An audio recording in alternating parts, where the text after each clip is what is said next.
Okay, तो आज की क्लासेस को हम स्टार्ट कर रहे हैं। आज है हमारा डे 2 वर्डप्रेस वेबसाइट डेवलपमेंट का, जिसमें हम सीखने वाले हैं व्हाट इज एचटीटीपीएस। एचटीटीपीएस क्या होता है, what is SSL, type of SSL, SSL क्या होता है और यह कितने टाइप्स के होते हैं, व्हाट इज होस्टिंग, होस्टिंग क्या होता है, टाइप ऑफ होस्टिंग, होस्टिंग के कितने प्रकार होते हैं, और how to hosting work, hosting ये वर्क कैसे करता है, इसके बारे में आज के क्लासेस में समझेंगे। आज की क्लासेस में जो भी चीजें आपको सिखाई जाएगी कृपया उसको आप नोट डाउन करके जरूर रखिएगा। जो भी आपका क्यूरी होगा क्लासेस से रिलेटेड उसको भी पेन पेपर पे नोट करके रखिएगा। आफ्टर क्लासेस आपको हमसे पूछ सकते हैं और उस क्वेश्चन का आंसर आपको क्लासेस के अंत में दिया जाएगा। जो भी आपका क्यूरी होगा उसको डाउट को सॉल्व किया जाएगा। चलिए शुरू करते हैं, आज की क्लासेस को कंटिन्यू करते हैं। उससे पहले एक चीज और इम्पोर्टेंट बता दें कि अभी आप सबों का माइक म्यूट है। म्यूट इसलिए करके रखते हैं कि कुछ लोग होते हैं कि क्लासेस के दौरान माइक को अनम्यूट करके छोड़ देते हैं और उनके बैकग्राउंड से नॉइज आने लगता है, जिससे यहाँ पे जो भी लोग प्रेजेंट हैं उन लोगों को काफी डिस्टर्बेंस क्रिएट होता है। तो इसलिए आपकी माइक अभी म्यूट है। इसलिए जो भी आपके क्लासेस में बताया जा रहा है कृपया जो भी आपका क्वेश्चन होगा और क्लासेस के एंड में आप हमसे पूछ लीजिएगा, उस क्वेश्चन को आप नोट कर लीजिएगा। उस क्वेश्चन को हम लोग क्लासेस के एंड में सॉल्व कर रहे होंगे। ओके, तो चलिए शुरू करते हैं। ओके, तो सबसे पहले हम बात करते हैं एचटीटीपी के बारे में। व्हाट इज एचटीटीपी, ये एचटीटीपी क्या होता है। एचटीटीपी का full form hyper text transfer protocol होता है और इसका काम क्या होता है, तो इसका काम कम्युनिकेशन करना होता है between web client and server. यानी कि कोई भी क्लाइंट, कोई भी यूजर गूगल पे जाकर के किसी भी वेबसाइट को सर्च करता है तो उस यूजर के बीच और जो होस्टिंग होता है, जो सर्वर होता है, उन दोनों के बीच का जो कम्युनिकेशन करता है वो एचटीटीपी होता है। आप किसी भी वेबसाइट को ओपन करते हैं तो उसके पहले आप देखते होइएगा वहां पे लिखा हुआ रहता है HTTPS कॉलम डबल स्लैश, उसके बाद वेबसाइट का नाम होता है। तो ये HTTPS जो होता है वह कम्युनिकेशन में हेल्प करता है। यूजर और सर्वर के बीच में जो कम्युनिकेशन होता है वह HTTPS से होता है। तो यहाँ पे दो चीजें आती है, एक है HTTP और एक होता है HTTPS। तो दोनों में क्या डिफरेंस है, दोनों में क्या अंतर होता है, उसके बारे में हम अगले पीपीटी में देखेंगे। तो आप ये चीजें समझ गए होंगे कि एचटीटीपीएस का वर्क होता है कि यूजर और सर्वर के बीच में कम्युनिकेट करना। जैसे उदाहरण के लिए हम गूगल पे आकर यहाँ पे सर्च कर रहे हैं किसी भी वेबसाइट जैसे abcd.com, तो abcd.com को सर्च करने के लिए सबसे पहले तो abcd.com को जब हम सर्च कर रहे होते हैं तो उस abcd.com के पहले यहाँ पे आ जाता है एचटीटीपीएस। तो बेसिकली यह एचटीटीपीएस यूजर और वेबसाइट के बीच, यूजर और जो सर्वर होता है जहां से हमको रिजल्ट शो हो रहे थे उसके बीच कम्युनिकेशन का वर्क करता है, ये कम्युनिकेट करता है। ओके, लेकिन हम अब बात करते हैं ये HTTPS क्या होता है, ये एस का मतलब क्या होता है। बेसिकली अभी एसएसएल के बारे में हम लोग नहीं पढ़े हैं, लेकिन मैं आपको अभी बता दूं ये एस का मतलब एसएसएल होता है। अभी एसएसएल क्या होता है, एसएसएल का मतलब होता है सिक्योर। जैसे कि गूगल पे कोई भी वेबसाइट सर्च कर रहे हैं, अगर उससे पहले HTTP लिखा हुआ है तो आप ये समझ जाइए कि वह वेबसाइट सिक्योर नहीं है। लेकिन वहीं अगर वेबसाइट के पहले HTTPS लगा हुआ है तो आप ये चीज श्योर हो जाइए कि वह वेबसाइट सिक्योर है। एस का मतलब होता है एसएसएल, यानी कि उस वेबसाइट में एसएसएल लगा हुआ है। और बेसिकली आप नोटिस कीजिएगा कि जिस भी वेबसाइट के पहले HTTP लगा हुआ है तो वहां पे आप नोटिस कीजिएगा यहाँ पे लिखा हुआ रहता है नॉट सिक्योर, मतलब यह वेबसाइट सिक्योर नहीं है। जिस भी वेबसाइट में एस लगा हुआ आता है वह सिक्योर होता है, ये तो आपको पता चल गया। बट अगर एस नहीं लगा हुआ है, वह सिक्योर नहीं है, तो उससे क्या नुकसान हो सकता है उसके बारे में हम समझते हैं। तो देखिए यहाँ पे एक वेबसाइट है हिंदी tv.in, इसके पहले HTTP लगा हुआ है और ये होता है हमारा सर्वर। तो कोई भी चीजें हम गूगल पर जाकर सर्च करते हैं, जैसे हम यह सर्च कर रहे हैं हिंदी tv.in, इसमें एसएसएल नहीं लगा हुआ है इस वेबसाइट में। तो अगर कोई बीच में हैकर बैठा हुआ है तो हम क्या सर्च कर रहे हैं वह उस चीज को आसानी से देख सकता है, वह उसको आसानी से इस वेबसाइट को हैक कर सकता है और हमारे आपके बीच, हमारे और वेबसाइट के बीच में जो भी हम वहां पे सर्च कर रहे होते हैं उसको आसानी से वो देख लेता है कि वो हम क्या सर्च कर रहे होते हैं और उस चीज का वह गलत उपयोग कर लेता है। जैसे मान लिया जाए कोई ई कॉमर्स वेबसाइट है और वह सिक्योर नहीं है, वेबसाइट पे अगर हम कोई भी प्रोडक्ट बाई कर रहे हैं और वहां पे हम अपना डेबिट कार्ड या क्रेडिट कार्ड का डिटेल्स फिल कर रहे हैं, कोई भी हैकर हमारे डेबिट कार्ड और क्रेडिट कार्ड का डिटेल्स को देख सकता है और उसका गलत उपयोग कर सकता है। तो ये होता है बेसिकली HTTPS में एस का मतलब। एस का मतलब होता है एसएसएल जो कि सिक्योर होता है। इस चीज के बारे में आप समझ गए होंगे। उसके बाद देखते हैं यहाँ पे, देखिए HTTPS वेबसाइट के पहले जो है इसमें हमारा एस लगा हुआ है। HTTPS में HTTP के साथ एस लगा हुआ है, तो ये वेबसाइट बिल्कुल सिक्योर्ड है। और HTTPS का फुल फॉर्म होता है hyper text transfer protocol secure. मतलब ये वेबसाइट पूर्ण रूप से सुरक्षित है, पूर्ण रूप से सिक्योर है। तो अब जाकर के हम गूगल पे यदि इस वेबसाइट को सर्च करते हैं तो उस वेबसाइट के फर्स्ट में आपको HTTPS दिखेगा।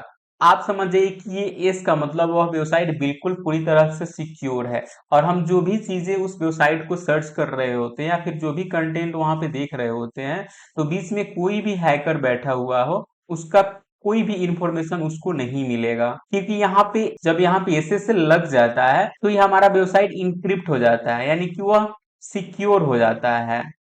यदि आप व्हाट्सएप पे चैट कर रहे होते हैं तो वहां पे लिखा हुआ रहता है एंड टू एंड इनक्रिप्टेड। यदि ए पर्सन किसी बी पर्सन से चैट कर रहा है तो सिर्फ वे दोनों ही एक दूसरे के चैट को देख पाएंगे। वह chat end to end encrypted होता है, बीच में कोई भी थर्ड पर्सन उस चैट को नहीं देख सकता है। सेम वैसा ही यहाँ पर भी है। अगर हम किसी वेबसाइट को सर्च कर रहे हैं, वहां पे कोई भी कंटेंट को देख रहे हैं, या फिर कोई ई कॉमर्स वेबसाइट है, वहां पे हम अपने क्रेडिट कार्ड का डिटेल्स या फिर डेबिट कार्ड का डिटेल्स फिल कर रहे हैं, तो वह बिल्कुल सिक्योर होता है। कोई भी बीच में कोई भी अगर हैकर बैठा हुआ हो तो उस डिटेल्स को वह नहीं देख सकता है। बेसिकली यह काम होता है SSL का। तो अभी हम जो भी वेबसाइट को बनाएंगे उस वेबसाइट में SSL को जरूर इंस्टॉल करेंगे। विदाउट SSL इंस्टॉल कोई भी वेबसाइट प्रॉपर तरीके से वर्क नहीं करता है। और यदि आप ब्लॉगिंग वेबसाइट बना रहे हैं, अगर आपके वेबसाइट में SSL नहीं लगा हुआ है तो वह गूगल में रैंक नहीं करता है और इसमें मोनेटाइजेशन भी नहीं मिल पाता है। तो आप इस चीज को अच्छे से समझ गए होंगे कि HTTP और HTTPS में क्या डिफरेंस होता है, क्या अंतर होता है। बेसिकली सिर्फ एक SSL का अंतर होता है। HTTP अगर कोई वेबसाइट से पहले है तो समझ लिए कि वह वेबसाइट सिक्योर नहीं है, और अगर HTTPS लगा हुआ है तो समझ लिए कि वह वेबसाइट पूर्ण रूप से सिक्योर है। हम कोई भी चीजें वहां पे सर्च कर रहे होते हैं या फिर अपने कोई पर्सनल डिटेल्स फिल कर रहे होते हैं, तो कोई भी हैकर जो बीच में बैठा हुआ है उस चीजों को हैक नहीं कर सकता है, उस चीजों को वह नहीं देख सकता है। ओके, अब हम बात करते हैं व्हाट इज SSL। SSL क्या होता है? अभी मैंने पिछले PPT में देखा SSL वेबसाइट को सिक्योर करता है। बेसिकली SSL का फुल फॉर्म होता है secure socket layer is an encryption based internet society protocol. यहाँ पे आप नीचे देख रहे होंगे, यहाँ पे नॉर्मल HTTP है, जैसे कि HTTPS नहीं है। जैसे ये वेबसाइट है, इस वेबसाइट के पहले HTTP लिखा हुआ है, तो यह इनसिक्योर कनेक्शन है। और वहीं पे यहाँ पे वेबसाइट के पहले HTTPS है, तो यह सिक्योर HTTP है, यानी कि ये सिक्योर कनेक्शन है। तो ये होता है हमारा SSL। किसी भी वेबसाइट में जब लगा दिया जाता है तो वह वेबसाइट सिक्योर हो जाता है। आई होप इसके बारे में आप समझ गए होंगे। अब हम बात करते हैं why SSL important to our website. SSL हमारे वेबसाइट के लिए क्यों इतना ज्यादा इम्पोर्टेंट है? देखिए, सबसे फर्स्ट में है एसईओ। एसईओ का फुल फॉर्म होता है search engine optimization. Search engine optimization क्या होता है? तो देखिए, जैसे कि कोई मेरा ब्लॉगिंग वेबसाइट है तो उसका हम एसईओ करते हैं as like search engine optimization, जिससे वो वह वेबसाइट गूगल में रैंक करता है, टॉप पेजेस पे रैंक करता है। जैसे उस पे आर्टिकल लिखा हुआ है how to make money online, तो उसका हम अगर प्रॉपर तरीके से एसईओ करें तो वह गूगल के टॉप पेजेस में रैंक करता है। लेकिन यदि उसमें अगर SSL नहीं लगा हुआ है उस वेबसाइट में, तो क्या वह रैंक करेगा गूगल के टॉप पेजेस में? तो बिल्कुल नहीं। अगर उसमें SSL नहीं लगा हुआ है तो वह गूगल के टॉप पेजेस में कभी नहीं रैंक करेगा। तो ये जो SSL होता है हमारे एसईओ के लिए भी काफी इंपॉर्टेंट होता है। किसी भी वेबसाइट को अगर गूगल में टॉप पेजेस पे रैंक कराना है तो उस पे SSL इंस्टॉलेशन बहुत ही जरूरी है। गूगल के एल्गोरिदम के अनुसार गूगल सर्च में टॉप पेजेस में वही वेबसाइट रैंक करते हैं जिसमें SSL इंस्टॉल होता है, और यदि SSL इंस्टॉल नहीं है तो वह गूगल में कभी भी रैंक नहीं करेंगे। उसके बाद बात करते हैं वेबसाइट ऑथोरिटी के बारे में। उदाहरण के लिए देखते हैं, जैसे कोई वेबसाइट है abcd.com। मान लीजिए कि यह ई कॉमर्स वेबसाइट है और इस वेबसाइट से हमको कुछ प्रोडक्ट बाई करना है। जैसे कि हम कीबोर्ड को बाई करना है और इस वेबसाइट पे SSL नहीं लगा हुआ है, तो वहां पे हम उस प्रोडक्ट को अगर बाई करते हैं और वहां वहां पे हमसे मेरा डेबिट कार्ड या क्रेडिट कार्ड का डिटेल्स मांगेगा, तो हमको उस पे नहीं डालना होगा, नहीं तो वह चीजें लीक हो सकती है, क्योंकि वो एसएसएल अप्रूव नहीं है, वो जो वेबसाइट है वह सिक्योर नहीं है।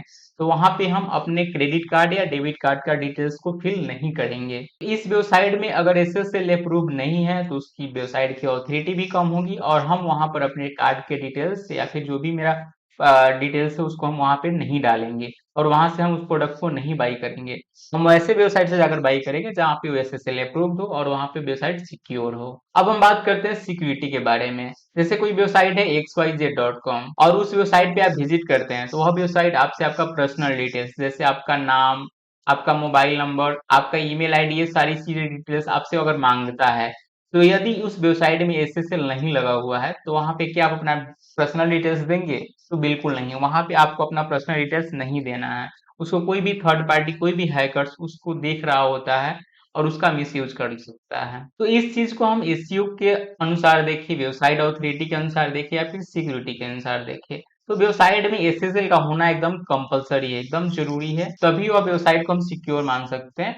नहीं तो वेबसाइट सिक्योर नहीं है, वहां पे कोई भी अपना पर्सनल डिटेल्स नहीं डालेंगे, या फिर उस वेबसाइट की ऑथोरिटी कम रहेगी और उस वेबसाइट कभी भी टॉप पेजेस में नहीं जाएगा, वह उस वेबसाइट का एसईओ कभी भी प्रॉपर तरीके से नहीं हो पाएगा। ओके, अब हम बात करते हैं type of SSL certificate. SSL certificate कितने टाइप्स के होते हैं? बेसिकली एसएसएल दो प्रकार के होते हैं, दो टाइप्स के होते हैं। पहला है डोमेन वैलिडेशन। तो पहले हम बात करेंगे डोमेन वैलिडेशन के बारे में। तो देखिए, कोई भी नॉर्मल वेबसाइट है, जैसे कोई ब्लॉगिंग वेबसाइट है, या फिर कोई प्राइवेट स्कूल का वेबसाइट है, या फिर कोई भी कोचिंग का इंस्टीट्यूट का वेबसाइट है, या फिर कोई आप डिजिटल मार्केटिंग एजेंसी रन कर रहे हैं उसका वेबसाइट है, कोई भी नॉर्मल वेबसाइट जो होता है उस पे आप डोमेन वैलिडेशन सर्टिफिकेट जो होता है स्पेशल, उसको आप यूज कर सकते हैं। इसको लेने के लिए किसी भी प्रकार का कोई भी डॉक्यूमेंटेशन प्रोसेस नहीं होता है, और यदि आपको इसको आप लेने के लिए अभी अप्लाई करते हो तो विद इन 3 to 5 मिनट ये आपको मिल जाता है। और यह एसएसएल बिल्कुल फ्री होता है, इसके लिए आपको किसी भी प्रकार का कोई भी चार्ज पे नहीं करना पड़ता है। और अभी यदि आप अप्लाई करते हो इसके लिए तो आपको 3 से 5 मिनट टाइम लगेगा और ये आपका एसएसएल एक्टिवेट हो जाएगा आपकी वेबसाइट पे। अब हम बात करते हैं ऑर्गेनाइजेशन वैलिडेशन के बारे में। तो अब बात करते हैं कि इसको कौन से लोग यूज करते हैं। तो बेसिकली ऑर्गेनाइजेशन वैलिडेशन के लिए बड़ी बड़ी जो संस्था होती है, बड़ी बड़ी कंपनियां होती है, जैसे अमेजोन हो गई, फ्लिपकार्ट हो गया, मित्रा हो गया, ये बड़ी बड़ी जो कंपनियां हैं ये सारी ये ऑर्गेनाइजेशन वैलिडेशन एसएसएल का उपयोग करती है। इसको लेने के लिए आप एक डॉक्यूमेंटेशन प्रोसेस को कंप्लीट करना होता है, और इसको अप्लाई करने के बाद 2 से 3 दिनों का टाइम लगता है इसको अपने वेबसाइट पे अप्रूव होने में, और इसके लिए उस ऑर्गेनाइजेशन द्वारा पेमेंट भी करना पड़ता है। एसएसएल का जो चार्ज होता है फी, और डोमेन सॉरी होस्टिंग कंपनी को पे करना पड़ता है, तभी जाकर के उस वेबसाइट पे ऑर्गेनाइजेशन वैलिडेशन एसएसएल लग पाता है। तो आई होप आप एसएसएल के बारे में अच्छी तरह से समझ गए होंगे कि एसएसएल क्या होता है, यह क्यों इम्पोर्टेंट है हमारे वेबसाइट के लिए। अगर एसएसएल हमारे वेबसाइट में नहीं लगा है तो हमारे वेबसाइट का एसईओ, सर्च इंजन ऑप्टिमाइजेशन नहीं हो पाएगा, वेबसाइट की जो ऑथोरिटी है वो कम हो जाएगी, और सिक्योरिटी जो है वो अनसिक्योर रहेगा। उसके बाद टाइप ऑफ एसएसएल के बारे में समझे। डोमेन वैलिडेशन एसएसएल जो कि नॉर्मल छोटी मोटी जो कंपनियां होती है, लेकिन नॉर्मल जो वेबसाइट होता है उसके लिए यूज किया जाता है, जैसे ब्लॉगिंग वेबसाइट है, अगर कोई पर्सनल डिजिटल मार्केटिंग कंपनी का कोई वेबसाइट है, या फिर कोई भी प्राइवेट हॉस्पिटल या फिर प्राइवेट स्कूल का वेबसाइट है, उसके लिए नॉर्मल जो डोमेन होता है डोमेन वैलिडेशन एसएसएल का यूज किया जाता है। और बड़ी कंपनियां जैसे फ्लिपकार्ट, मित्रा, Amazon, ये सारी जो कंपनी है वो सारी ऑर्गेनाइजेशन वैलिडेशन एसएसएल का यूज करती है। डोमेन वैलिडेशन एसएसएल बिल्कुल फ्री ऑफ कॉस्ट होता है, और उसको एक्टिवेट करने के लिए 3 से 5 मिनट का टाइम लगता है, वो एक्टिवेट हो जाता है। और जो ऑर्गेनाइजेशन वैलिडेशन एसएसएल होता है उसको अप्लाई करने के लिए 2 से 3 दिनों का टाइम लगता है, और यह एसएसएल चार्जेबल होता है। तो आई होप आप लोग यहाँ तक क्लियर हो चुके होंगे। ओके, अब हम बात करते हैं what is web hosting. Web hosting क्या होता है इसके बारे में हम बात करने वाले हैं। तो हम कल की क्लासेस में देखे थे डोमेन नेम के बारे में कि डोमेन नेम क्या होता है। तो डोमेन नेम बेसिकली एक नाम होता है, जैसे एक वेबसाइट है हिंदी टीवी डॉट इन, तो हिंदी टीवी डॉट इन एक यूनिक नाम है, एक यूनिक डोमेन नेम है। इसको हमें खरीदना पड़ता है, बाई करना पड़ता है। इसको बाई करने के लिए बहुत सारी कंपनियां होती है, जैसे होस्टिंगर है, गोडैडी है, नेमसीप है, जहां से आप जाकर के इस डोमेन नेम को बाई कर सकते हैं। और यह डोमेन नेम एक पर्सन जो बाई कर लेता है तो दोबारा दूसरा पर्सन उस डोमेन को नहीं खरीद सकता है। जैसे हिंदी टीवी डॉट इन इसको मैंने बाई कर लिया तो दूसरा कोई भी इस डोमेन नेम को नहीं खरीद सकता है। लेकिन आज के क्लासेस में हम होस्टिंग के बारे में बात करेंगे, क्योंकि एक वेबसाइट को बनाने के लिए डोमेन और होस्टिंग दोनों को जरूरत पड़ता है। डोमेन और होस्टिंग अगर नहीं रहेगा तो हम वेबसाइट को नहीं बना सकते हैं। सो यहाँ पे दिया हुआ है, web hosting is a service that allow organization and individual to post a website और web pages on the internet. तो देखिए ये जो डोमेन नेम होता है इसको हम होस्टिंग पे होस्ट कर रहे हो, तो बेसिकली ये होस्टिंग जो होता है ना, एक प्रकार का स्टोरेज होता है, एक प्रकार का सर्वर होता है, जहां पे हम अपने डोमेन को इंस्टॉल करके यहाँ पे हम होस्ट कर रहे होते हैं। जैसे कि मान लीजिए जाए कोई ब्लॉगिंग वेबसाइट है, तो उस पे जो हम आर्टिकल्स जो ब्लॉग लिखते हैं तो हिंदी टीवी डॉट इन उस ब्लॉग को दिखाता है,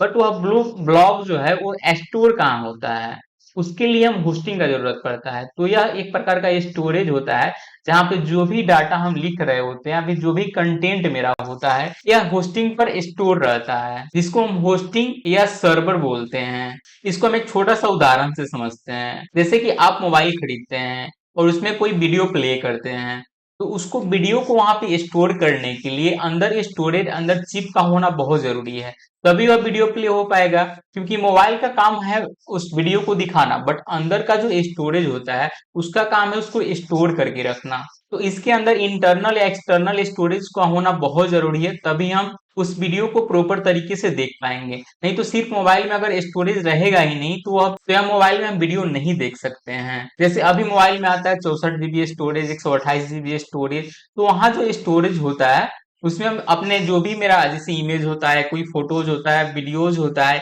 ये सारी चीजों को हम वहां पे स्टोर करते हैं। सेम यहाँ पे भी ऐसी ही चीजें हैं। ये जो मेरा होस्टिंग होता है, सर्वर होता है, इस पे मेरा जो भी वेबसाइट पे कंटेंट रहता है, लाइक कि कोई आर्टिकल्स है, कोई इमेज है, उसको इस होस्टिंग पे ही स्टोर करके रखा जाता है। और इस होस्टिंग पे जो भी डाटा रहता है उसको हम वेबसाइट के थ्रू एक्सेस करके देख रहे होते हैं। तो ये बहुत ही जरूरी है कि किसी भी वेबसाइट को बनाने के लिए हम डोमेन नेम बाई कर लेते हैं तो उसके साथ हमको होस्टिंग भी लेना पड़ता है। क्योंकि डोमेन नेम तो आपका एक यूनिक नाम हो गया, बट उस डोमेन नेम को आप कहाँ पे रजिस्टर करेंगे, कहाँ पे होस्ट करेंगे, तो उसके लिए आपको पास डोमेन और होस्टिंग दोनों का होना भी जरूरी है। तभी आप एक प्रॉपर तरीके से वेबसाइट बना करके उस पर आप आर्टिकल्स लिखिए या फिर अपना ई कॉमर्स वेबसाइट बनाना है तो उस पर अपना प्रोडक्ट लिस्टिंग कर सकते हैं। ओके, तो आप होस्टिंग के बारे में अच्छी तरह से समझ गए होंगे कि होस्टिंग क्या होता है। होस्टिंग को बेसिकली मैंने देखा स्टोरेज के रूप में हम इसको काम में लेते हैं, और ये 365x24x7 ये लाइव रहता है, ये हमेशा ऑन रहता है।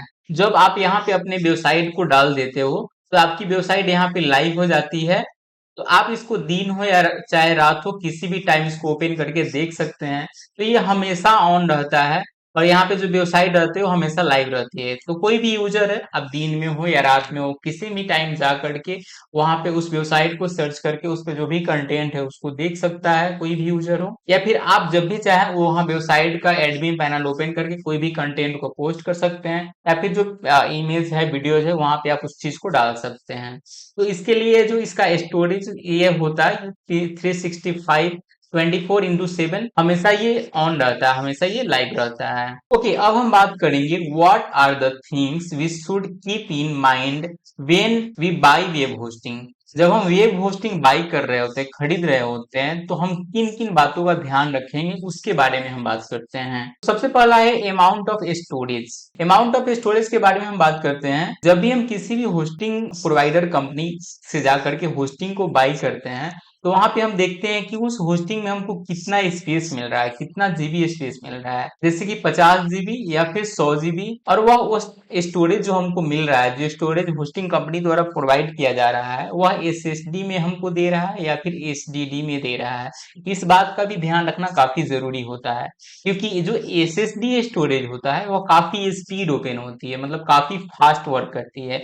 बट ये जो HDD स्टोरेज होता है ये थोड़ी स्लो होती है एज कंपेयर SSD के मुकाबले में। और जो SSD स्टोरेज होता है इसको कितना भी टाइम यूज कीजिए ये जल्दी खराब नहीं होती है।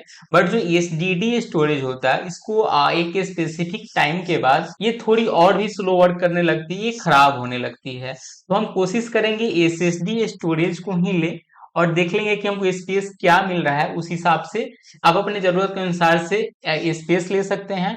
और आप कोशिश करें कि जब भी होस्टिंग बाई करें तो उसमें एसएसडी स्टोरेज को ही बाई करें, ताकि आपकी जो भी वेबसाइट हो काफी क्विकली काफी फास्ट ओपन हो। अब हम बात करते हैं अमाउंट ऑफ बैंडविड्थ। अब अमाउंट ऑफ बैंडविड्थ क्या होता है इसके बारे में हम समझेंगे। जैसे अगर आप मोबाइल चला रहे होते हैं तो जब मोबाइल में हम इंटरनेट यूज करते हैं तो यहाँ पे हमको इंटरनेट स्पीड शो होता है कि हमारी जो मोबाइल है वो कितने कितने केबी या कितने एमबी प्रति सेकंड के हिसाब से हमको स्पीड दे रही होती है, कितना जल्दी हम कोई भी वेबसाइट या कोई भी वीडियो को प्ले करते हैं, कोई भी वेबसाइट को कितना जल्दी हम ओपन कर रहे हैं, उसकी स्पीड हमको नोटिफिकेशन बार में दिखती है। तो यहाँ पर भी सेम चीज है, अमाउंट ऑफ बैंडविड्थ। अगर कोई भी वेबसाइट को हम ओपन करते हैं तो वह वेबसाइट कितनी जल्दी ओपन हो रही है, इसको यहाँ पे ये रिप्रेजेंट करता है।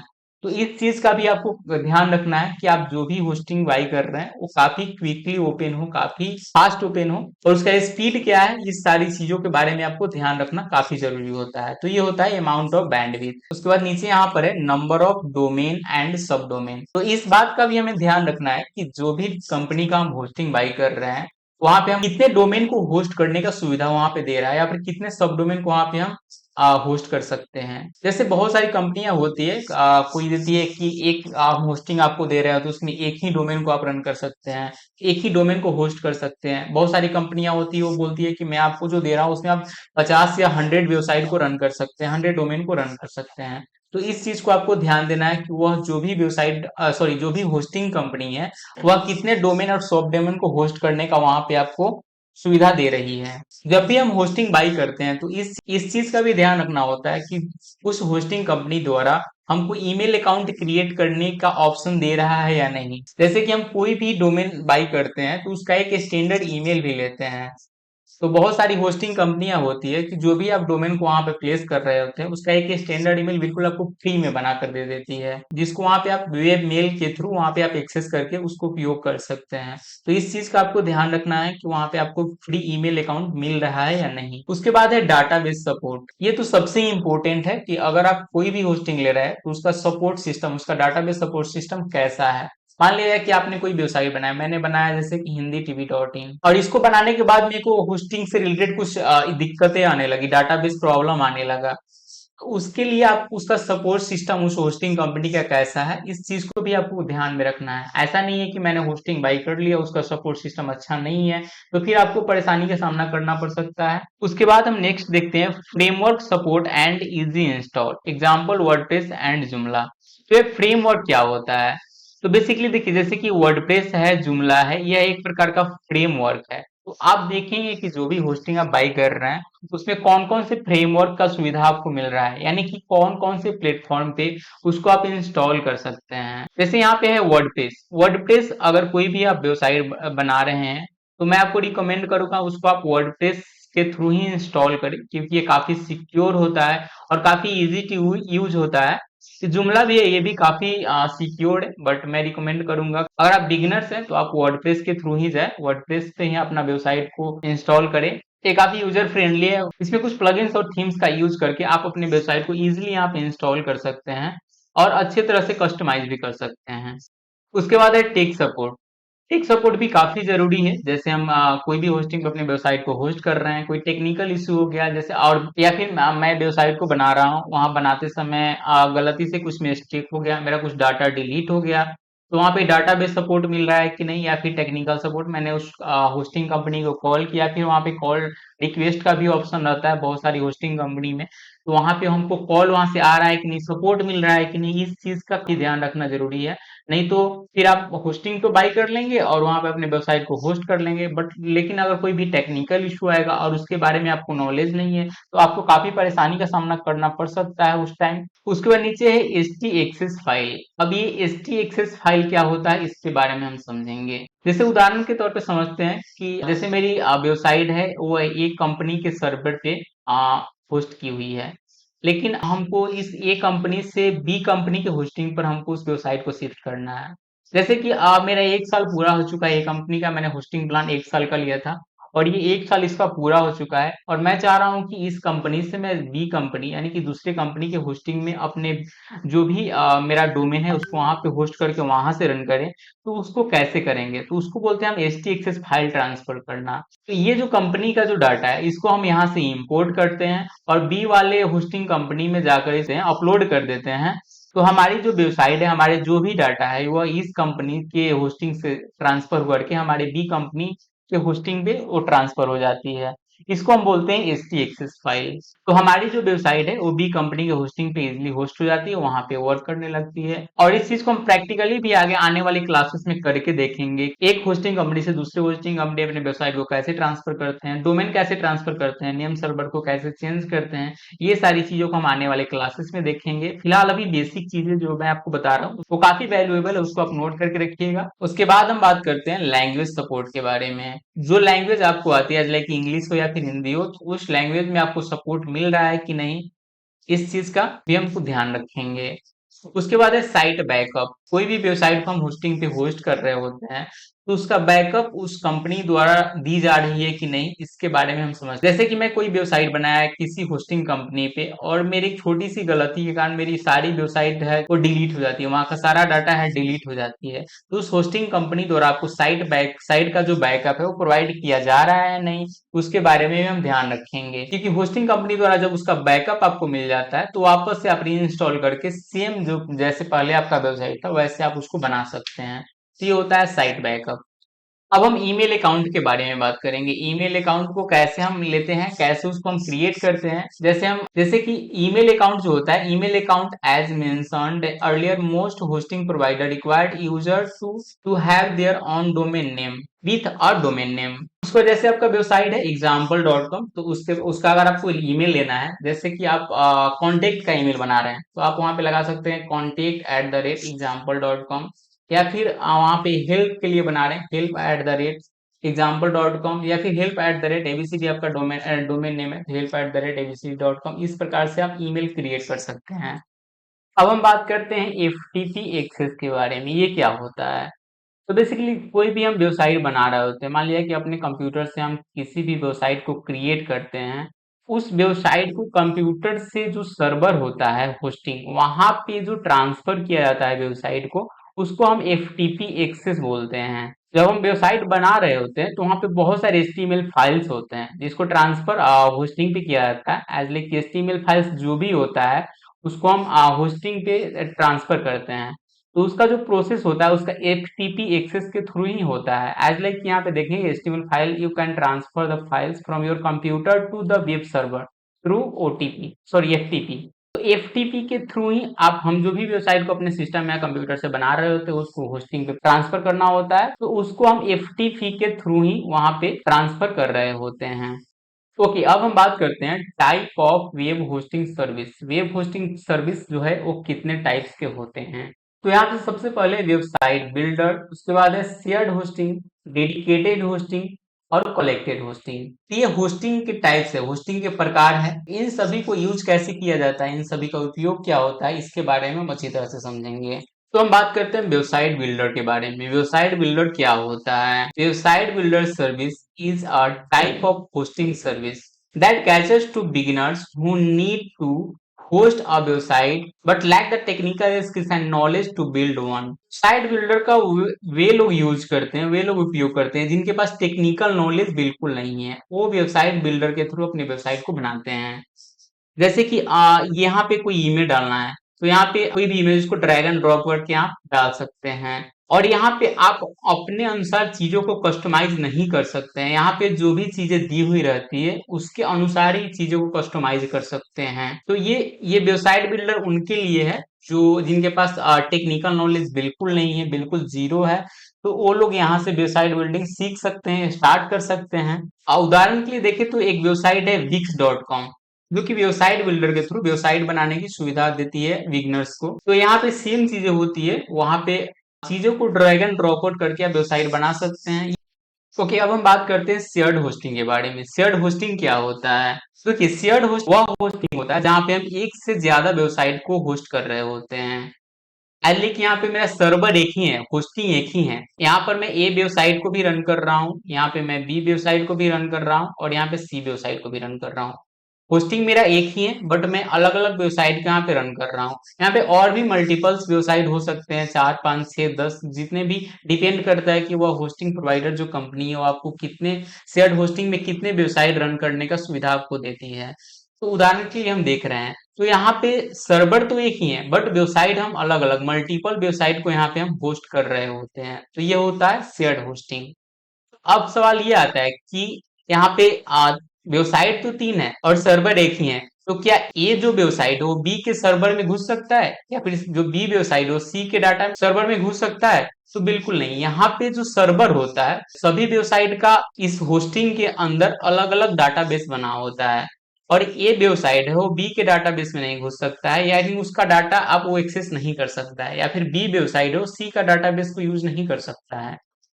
अब हम बात करते हैं डेडिकेटेड होस्टिंग के बारे में। डेडिकेटेड होस्टिंग क्या होता है? डेडिकेटेड होस्टिंग बेसिकली बहुत फास्ट वर्क करता है। जैसे कि अगर कोई आपका वेबसाइट है जिसका व्यू आपको 1 मिलियन 2 मिलियन इस प्रकार से जा रहा है, उस स्थिति में आपको डेडिकेटेड होस्टिंग बाई करना होता है, या फिर आप क्लाउड होस्टिंग भी ले सकते हैं। जैसे in a dedicated hosting environment you have the entire web server to yourself. यह सिर्फ आपके लिए काम करता है। This allow to faster performance as you have all the server resources entirely without sharing with other website owners। इस पे एक ही वेबसाइट रन किया जाता है और ये काफी डेडिकेटेड तरीके से वर्क करता है, काफी फास्ट वर्क करता है। जैसे कि आपका कोई भी वेबसाइट है, उस पे ट्रैफिक अगर 1 मिलियन 2 मिलियन है, तो उसको अगर नॉर्मल हम होस्टिंग वेबसाइट पे अगर उसको हम होस्ट करते हैं, तो वहां पे वो वेबसाइट क्रैश हो जाएगा, वो प्रॉपर तरीके से ओपन नहीं होगा, या फिर यदि ओपन होगा भी तो काफी स्लो ओपन होगा। तो उस स्थिति में हमको डेडिकेटेड होस्टिंग बाई करना होता है। यह डेडिकेटेड होस्टिंग उस वेबसाइट के लिए स्पेशल उसी के लिए होता है, और वो काफी फास्ट तरीके से ओपन होता है, काफी क्विकली रिजल्ट को शो करता है। तो आपको ज्यादा ट्रैफिक जो आपकी वेबसाइट पे आने लगेगा, तो आपको उस स्थिति में डेडिकेटेड होस्टिंग बाई करना पड़ेगा, या फिर क्लाउड का होस्टिंग आपको लेना पड़ेगा। तो अब हम बात करते हैं कलेक्टेड होस्टिंग के बारे में। कलेक्टिव होस्टिंग क्या होता है? तो कलेक्टेड होस्टिंग बेसिकली वह होस्टिंग होता है जहां हम अपने जरूरत के अनुसार सारी चीजों को कस्टमाइज कर रहे होते हैं। जैसे उदाहरण के लिए हम देखते हैं, जैसे मेरे पास 3 वेबसाइट है, एक है ए, दूसरा है बी और तीसरा है सी। और मान लेते हैं कि अगर मेरा ए पे है अगर 1 मिलियन विजिटर है, बी पे 50,000 विजिटर है और सी पे 500 विजिटर आ रहे हैं, तो हम अपने जरूरत के अनुसार वहां पे जो है स्टोरेज को कस्टमाइज कर सकते हैं। इसको हम कलेक्टेड होस्टिंग बोलते हैं। ओके, अब हम बात करते हैं how to hosting work. Hosting काम कैसे करता है? जैसे कि कोई यूजर है और वो किसी वेबसाइट को इंटरनेट के थ्रू गूगल पे जाकर के सर्च करता है, जैसे कि abcd.com। तो यूजर द्वारा इस वेबसाइट को सर्च किया गया abcd.com, तो यह यहाँ पे इनक्रिप्ट हो जाता है इंटरनेट पे जाकर के। अभी मैंने बात किया था एसएसएल के बारे में। एसएसएल जिस भी वेबसाइट में रहता है वो वेबसाइट सिक्योर होता है, तो वहां पे उस वेबसाइट को यदि सर्च किया जाता है, तो वह जो गूगल पे जाता है जिसके थ्रू हम सर्च कर रहे होते हैं, तो वह वेबसाइट इनक्रिप्ट हो जाता है वहां पे। और बीच में कोई भी यदि हैकर बैठा हो, तो हम क्या सर्च कर रहे हैं, जैसे मैं यहाँ पे सर्च किया हूँ abcd.com, तो वह हैकर उस चीज को नहीं देख सकता है। तो यूजर सर्च करता है वेबसाइट को गूगल के थ्रू, और वह बीच में ये इंक्रिप्टेड होकर के ये होस्टिंग सर्वर के पास जाता है, और सर्वर हमको वापस से रिजल्ट शो करता है। तो वापस हमको ये रिजल्ट अपने सिस्टम में अपने पीसी में शो कर दिखता है कि जो भी हम गूगल पे सर्च करते हैं वह पहले इंटरनेट पे जाता है, इंटरनेट वह सर्वर को बताता है कि यूजर द्वारा इस चीज को सर्च किया गया है, और वह सर्वर जो है वह हमारे पास रिजल्ट को शो करता है वापस, जो भी चीजें हम सर्च कर रहे होते हैं। तो ये होता है होस्टिंग का वर्क। ओके, अब हम बात करते हैं बेस्ट होस्टिंग प्लेटफॉर्म। सबसे बेस्ट होस्टिंग प्लेटफॉर्म कौन सा है उसके बारे में हम समझ लेते हैं। तो देखिए यहाँ पे कुछ नेम है, जैसे होस्टिंगर है, ब्लू होस्ट है, फास्ट कॉमेट है। तो हम देखेंगे इसमें सबसे बेस्ट कौन सा होता है, और किसका सपोर्ट सिस्टम सबसे बढ़िया होता है उसके बारे में हम बात करते हैं। तो सबसे पहले बात करते हैं हम होस्टिंगर के बारे में। तो होस्टिंगर ये थोड़ी सी सस्ती होस्टिंग होती है, बट इसमें है हमको चैट सपोर्ट मिल जाता है। वही बात करते हैं ब्लू होस्ट की, तो इसमें चैट और प्लस कॉल दोनों का सपोर्ट मिल जाता है, और ये 24/7 ये हमेशा चैट और कॉल्स दोनों का सपोर्ट देता है। जैसे कि कोई भी प्रॉब्लम यदि आप वेबसाइट को आप रात में बना रहे हो तो उस टाइम भी आप यहाँ पे कॉल कर सकते हो या फिर चैट कर सकते हो। और होस्टिंगर भी है, ये भी है, अगर कोई भी प्रॉब्लम होता है तो यहाँ पे आप कॉल नहीं कर सकते हो, आप लाइव चैट कर सकते हो रोबोट के थ्रू या फिर वहाँ पे पर्सन होते हैं उनके थ्रू। तो यहाँ पे आपको चैट सपोर्ट मिल जाता है और ब्लूहोस्ट में आपको चैट और प्लस कॉल्स दोनों का सपोर्ट मिल जाता है। वहीं बात करें फास्ट फॉर्मेट की तो इसमें कॉल्स का नहीं, सिर्फ आपको चैट का सपोर्ट मिलता है। उसके बाद बात करें हम प्राइसिंग की, तो होस्टिंगर का प्राइस ब्लूहोस्ट से थोड़ी सी कम रहती है, बट हम जब नेक्स्ट ईयर इसको रिन्यूअल करते हैं तो इसकी प्लान थोड़ी सी इंक्रीज हो जाती है जो एक्चुअल प्लान होता है उससे। लेकिन वही बात करें जब ब्लूहोस्ट की तो ये एक्चुअल प्लान होती है, जो मैंने अभी जिस प्लान से मैं बाई करता हूँ ब्लूहोस्ट को, अगर नेक्स्ट ईयर भी मैं इसको रिन्यूअल करूंगा तो सेम प्लान पे ही ये हमको रिन्यूअल हो जाएंगे। बट वहीं बात करें फास्ट कमिट की तो यहाँ पे जो प्राइसेस वो बहुत ज्यादा बढ़ जाती है। एज लाइक कि अगर इसको मैं 5,000 पे बाई किया तो यहाँ पे हमको अप्रोक्स 15 की यानी कि 15,000 रुपये मांगने लगते हैं रिन्यूअल करते समय। तो इसकी प्राइसेस होस्टिंग की वो काफी ज्यादा बढ़ जाती है। तो यदि आप बिगिनर्स हैं तो मैं रिकमेंड करूंगा कि आप होस्टिंगर से बाई कर ले, ठीक है, ये थोड़ी सी सस्ती पड़ती है। और आपका थोड़ा सा और बजट ज्यादा है तो आप ब्लूहोस्ट के साथ जा सकते हैं, इसका सपोर्ट सिस्टम काफी बेहतर है, इसमें चैट और कॉल्स दोनों का सपोर्ट आपको मिल जाता है। इसके अलावा अगर आपका वेबसाइट पे ट्रैफिक बहुत ज्यादा आ रहा है, एज लाइक मिलियंस में ट्रैफिक आ रहा है, तो मैं आपको रिकमेंड करूंगा आप क्लाउड का होस्टिंग ले, क्लाउड सर्वर से जाएं, जहां पे आपकी स्पीड में कोई भी दिक्कत नहीं होगी, वहां पे डेडिकेटेड होस्टिंग मिल जाता है, जहां पे अपने वेबसाइट को आप काफी इजीली तरीके से होस्ट कर रहे होते हैं। ओके, तो आई होप आप समझ गए होंगे होस्टिंग के बारे में। आज की क्लासेस मैंने देखा कि होस्टिंग क्या होता है, यह कैसे वर्क करता है। मैं एक बार समराइज कर देता हूँ इन सारी चीजों को।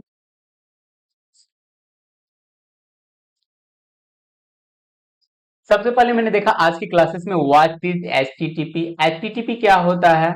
तो एचटीटीपी का फुल फॉर्म होता है हाइपर टेक्स्ट ट्रांसफर प्रोटोकॉल, और एचटीटीपीएस का फुल फॉर्म होता है hyper text transfer protocol secure. यानी कि एचटीटीपी अगर किसी वेबसाइट के पहले एचटीटीपी लगा हुआ है तो समझ लियो वेबसाइट सिक्योर नहीं है, और यदि किसी वेबसाइट के पहले एचटीटीपीएस लगा हुआ है तो वह वेबसाइट पूर्ण रूप से सिक्योर है।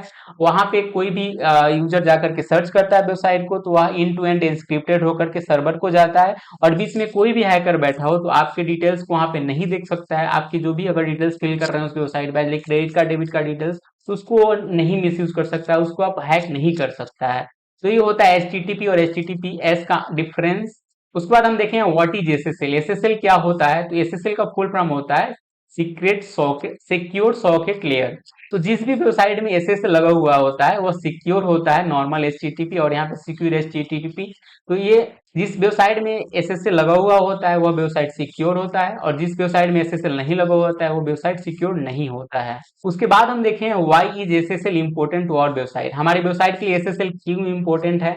तो एसीओ सर्च इंजन ऑप्टिमाइजेशन के लिए एसएसएल इंपोर्टेंट है, क्योंकि विदाउट एसएसएल हमारा गूगल वेबसाइट जो है गूगल में कभी भी टॉप पेजेस में रैंक नहीं करेगा। एसएसएल लगने से हमारी वेबसाइट की ऑथोरिटी बढ़ जाती है। सिक्योरिटी के मामले में देखा जाए कोई भी पर्सन हमारी वेबसाइट पे विजिट करता है तो उसका पर्सनल डिटेल्स यहाँ पे लिया जाता है तो उसका सिक्योर रहता है। तो यहाँ पे जो सिक्योरिटी है वो काफी स्ट्रांग रहती है जिसमें एसएसएल लगा हुआ रहता है। उसके बाद यहाँ पे देखें टाइप ऑफ एसएसएल सर्टिफिकेट। इसमें दो प्रकार के होते हैं। पहला होता है डोमेन वैलिडेशन, जो कि बेसिक वेबसाइट होता है, blogging website, private hospital, news portal, ये सारी जो वेबसाइट होता है उसमें नॉर्मल एसएसएल होता है। यह एसएसएल बिल्कुल फ्री होता है, 3 to 5 मिनट में एसएसएल इंस्टॉल हो जाती है और इसके लिए कोई भी चार्जेस पे नहीं करना होता है। बट वहीं जब बात होती है ऑर्गेनाइजेशन वैलिडेशन की, जैसे बड़ी बड़ी कोई संस्था है एज लाइक कि अमेजोन है, फ्लिपकार्ट है, तो ये सारी वेबसाइट के लिए हमको ऑर्गेनाइजेशन वैलिडेशन एसएसएल की जरूरत पड़ती है। इसके लिए कुछ डॉक्यूमेंटेशन प्रोसेस होता है जिसको कंप्लीट करना होता है। इसको एक्टिवेट करने के लिए अप्रोक्स 3 से 5 दिनों का टाइम लगता है, और इसके लिए कुछ फी भी पेमेंट करने पड़ते हैं होस्टिंग कंपनी को। ओके, उसके बाद बात किए हम what is web hosting. Web hosting क्या होता है? वेब होस्टिंग के बारे में समझें। वेब होस्टिंग बेसिकली एक प्रकार का स्टोरेज होता है जहां पे अपने वेबसाइट को हम होस्ट कर रहे होते हैं। हमारे वेबसाइट का जो भी डाटा होता है वह वेब होस्टिंग पे स्टोर रहता है। और ये web hosting 365 into 24 into 7 on रहता है, ये वर्क करता है। उसके बाद हम देखें वो what are things should keep in mind when you buy a web hosting. जब आप वेब होस्टिंग खरीदने जाते हैं तो किन किन बातों को ध्यान में रखते हैं, इन सारे टॉपिक्स के बारे में हम देखें, वन बाय वन देखें। एज लाइक की अकाउंट ऑफ, जैसे कि अमाउंट ऑफ स्टोरेज, आपको यहाँ पे स्टोरेज कितना मिल रहा है, amount of bandwidth, number of domain and सब डोमेन, कितने नंबर ऑफ डोमेन और सब डोमेन को वहां पे आपको होस्ट करने का ऑप्शन मिल रहा है। उसके बाद ईमेल अकाउंट एंड फीचर का ऑप्शन है कि नहीं, डाटाबेस सपोर्ट कैसा है। उसके बाद framework support and easily install, example WordPress and जुमला, यानी कि फ्रेमवर्क उसका कैसा है, उसमें वर्डप्रेस और जुमला ये सारी चीजें इंस्टॉल होने का सुविधा है या नहीं। उसका टेक्निकल सपोर्ट कैसा है। उसके बाद एचटीएक्सएस फाइल, अगर फाइल ट्रांसफर कर रहे हैं तो उसका उसमें एक्सपोर्ट इंपोर्ट ये सारी सुविधा कैसी है। उसके बाद लैंग्वेज सपोर्ट, आपको जो लोकल लैंग्वेज है उसको सपोर्ट कर रहा है या नहीं। उसके बाद साइट बैकअप, अगर आपका वेबसाइट किसी कारण से डिलीट हो जाता है तो वहां पे वेबसाइट का बैकअप को दिया जाता है कि नहीं, इसके बारे में हम समझे हैं। उसके बाद हम समझे यहाँ पे ईमेल अकाउंट और एफटीपी क्या होता है, इसके बारे में समझे हैं। उसके बाद type of hosting website, as like कि होस्टिंग वेबसाइट कितने प्रकार के होते हैं, तो होस्टिंग वेबसाइट यहाँ पे 4 प्रकार समझे हैं, जैसे कि वेबसाइट बिल्डर, उसके बाद शेयर होस्टिंग, डेडिकेटेड होस्टिंग और कलेक्टिव होस्टिंग, ये सारी चीजें क्या होती है इस विस्तार से समझे हैं। उसके बाद होस्टिंग कैसे काम करता है इसके बारे में हम समझें। एज लाइक कि कोई भी यूजर किसी भी वेबसाइट को गूगल पे सर्च करता है तो वह सबसे पहले होस्टिंग यानी कि सर्वर को जाता है, और सर्वर हमको उस वेबसाइट पे जो भी आर्टिकल्स है, जो भी कंटेंट है, हमको वो शो करता है। तो बेसिकली यह होता है होस्टिंग का वर्क। उसके बाद हम देखें best hosting platform. Best hosting platform कौन सा है, मैंने आपको 3 रिकमेंड किया हूँ, Hostinger, Bluehost, fast comment, 3 hosting के बारे में बताया हूं, जिसमें मैं आपको रिकमेंड किया आपको होस्टिंगर या फिर ब्लू होस्ट का होस्टिंग ले, ये काफी बेहतर है। तो आई होप आप होस्टिंग के बारे में अच्छी तरह से समझ गए होंगे कि होस्टिंग क्या है और कैसे वर्क करता है। तो आने वाली क्लासेस में हम होस्टिंग और डोमेन बाई करके उसमें वेबसाइट कैसे बनाते हैं उसको हम प्रैक्टिकली करके देखेंगे। ब्लॉगिंग वेबसाइट और ई कॉमर्स वेबसाइट कैसे बनाते हैं, उन सारी चीजों को हम आने वाले क्लासेस में प्रैक्टिकली करके देख रहे होंगे। ओके, तो आई होप आप लोग यहाँ तक क्लियर हैं। यदि आप क्लियर हैं तो चैट बॉक्स में लिखे यस।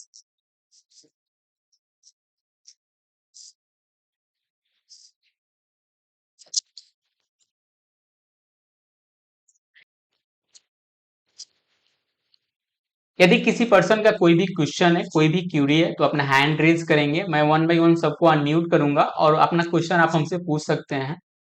होस्टिंग से रिलेटेड कोई भी आपका डाउट हो, कोई भी क्वेश्चन हो तो आप हमसे पूछ सकते हैं।